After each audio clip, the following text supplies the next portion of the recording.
My name is Paige Wimberly, and I was the pastor at United Church of Cookeville from 2009 to 2011.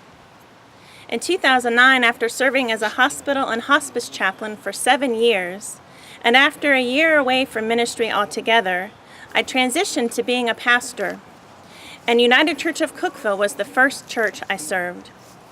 A week before we moved to the Cookeville area, we found out I was pregnant. So the church in Cookeville literally helped me give birth to my daughter, Gracie Anna, and raise her through her infancy. For that, you forever have my heart. While transitioning into motherhood, I was also transitioning into being a pastor, and I was privileged to get to be your pastor. This part of my story, which intersects with a part of your story, is a good example of how life doesn't always go as planned. Things don't always happen as we want or expect or think we need them to. In spite of our plans and dreams and intentions, some things happen differently. This unexpected quality of life can bring both elation and frustration, sometimes at the same time. A lot has happened in life since I was privileged to be your pastor. A lot has happened in my life, in your lives, in the life of your church, in our country, and in the world.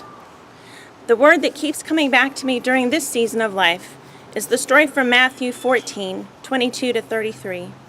It's the story of Jesus walking on the water through the raging wind and stormy sea. He is walking towards the disciples who are in a boat in the middle of the sea. They've been there all night, trying to get to the other side, but they are caught in the midst of a brewing storm. When they see Jesus coming towards them, they are afraid because they think he is a ghost. For proof that it's really Jesus, Peter asks Jesus to call him out onto the water, and Jesus does. When Peter steps out of the boat, he actually walks on the water until he is distracted by the stormy wind. When he takes his eyes off of Jesus, he begins to fall and sink into the raging sea. Immediately, as Peter cries out to Jesus, Jesus stretches out his hand and pulls Peter up out of the water.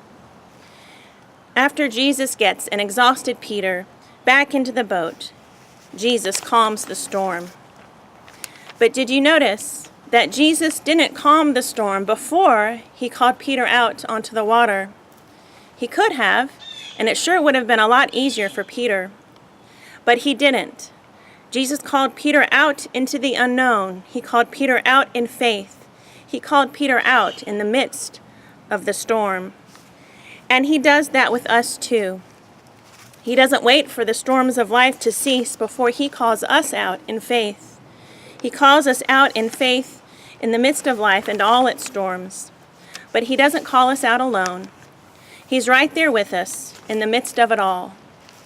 Our challenge is to keep our eyes on him and to notice when we get distracted, to pay attention to those times we take our eyes off of Jesus, and to trust that when we falter, he is there to catch us and pull us back up. For 15 years, you, as the body of Christ here at United Church of Cookeville, have been keeping your eyes on Jesus through whatever storms you have faced. May God bless you for another 15 more and beyond. And to say goodbye to you, I'm going to have Knox and Gracie Anna come up with me. We love you, and God bless you. Good to see y'all. Happy anniversary. Happy anniversary.